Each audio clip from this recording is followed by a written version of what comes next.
নমস্কাৰ মই নীলোৎপল আপোনালোকৰ মাজলৈ পুনৰ এটা ভাল খবৰ লৈ আহিছোঁ বহুত বেছি ভাল খবৰ বহুত ৰাতি হৈ গ'ল খবৰটো আহিছে কিছু সময়ৰ আগতে আৰু সকলোকে জনাই দিব বিচাৰিছোঁ আৰু আজি এই ভাল খবৰটো অসম আৰক্ষীক লৈ আহিছে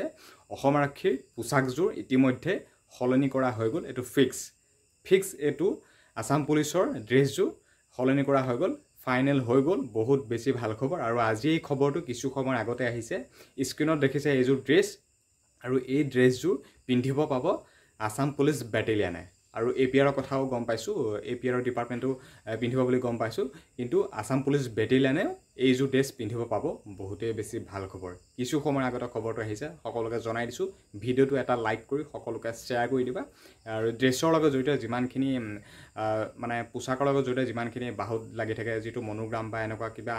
কোৱা হয় কিন্তু সেইখিনি ভালকৈ নাজানিম কিন্তু গোটেই টোটেলি ড্ৰেছযোৰে সলনি কৰা হৈ গ'ল খাকী পোছাকযোৰটো থাকিবই কিন্তু খাকী পোছাক থকাৰ উপৰি আৰু এযোৰ ড্ৰেছ থাকে সেই ড্ৰেছযোৰ সলনি কৰা হৈ গ'ল আসাম পুলিচৰ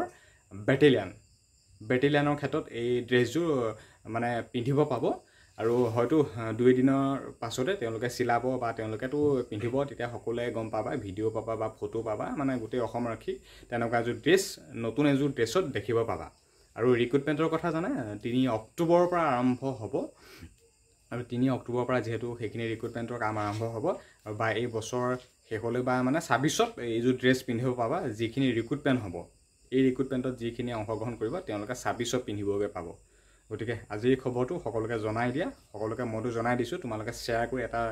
লাইক কৰি ভিডিঅ'টো যিমান পাৰা সিমান বেছি শ্বেয়াৰ কৰি দিয়া ফাইনেলি ভাল খবৰ আহি গ'ল আসাম পুলিচৰ বেটেলিয়ান আৰু এপিআৰৰ ক্ষেত্ৰত এই ড্ৰেছযোৰ মানে তেওঁলোকক দিয়া হ'ব ইতিমধ্যে হৈ গ'ল ফাইনেল আৰু